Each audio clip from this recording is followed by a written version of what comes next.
ભાવનગર શહેરના jail road વિસ્તારમાં એક પરિણીતા જ્યારે રાત્રિના સમયે ચાલવા માટે નીકળી હતી ત્યારે એક માવાલી ઈસમે તેનું બાઇક પર પીછો કરી બીમસ્વ ઇશારા કરી અને હાથ પકડી છેડતી કરતા પરિણીતાએ નીલમબાગ પોલીસ મથકે ફરિયાદ નોંધાવી હતી। પોલીસ ફરિયાદ નોંધી વધુ તપાસ હાથ ધરી હતી।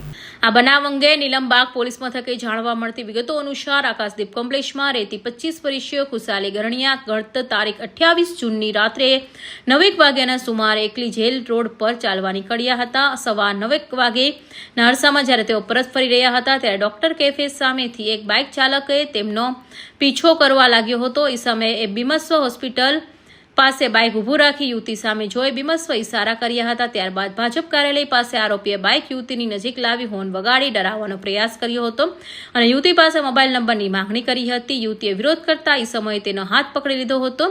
જ્યારે યુવતીએ પોલીસ બોલાવવાની ચીમકી આપી ત્યારે ઈસમો તેની સાથે ઝપાઝપી કરી ધક્કો મારી ત્યાંથી ફરાર થઈ ગયા હતા। અમારા ઘરના પુત્રવધુ રાત્રે ચાલવા માટે નીકળે ત્યારે એક અજાણ્યા ઈસમ દ્વારા એની છેડતી કરવામાં આવી। છેડતી કરી એનો હાથ પકડવામાં આવ્યો અને એની પાસેથી એનો નંબર માંગવામાં આવ્યો, જેની વિરુદ્ધ FIR કરવા અમે અત્યારે પોલીસ સ્ટેશને આવ્યા હતા અને પોલીસ દ્વારા એને ગોતી લેવામાં આવ્યો। કઈ જગ્યાનો બનાવ છે?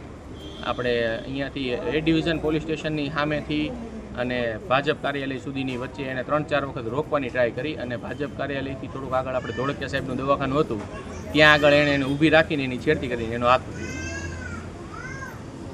ભાવનગર નીલમબાગ પોલીસ સ્ટેશનમાં ફરિયાદી ખુશાલીબેન નીરવભાઈ ગરણિયા આવા મતલબની ફરિયાદ નોંધાવી હતી કે તેઓ જેલ રોડ ઉપર ચાલવા જતા સમયે શિવમભાઈ ગોસ્વામી નામનો બાઇક ચાલકે બીમસ્વ ઇશારા કરી હોર્ન વગાડતો હતો।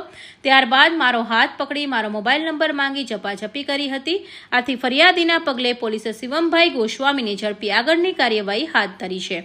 ફિરોઝ મલેક, ભાવનગર।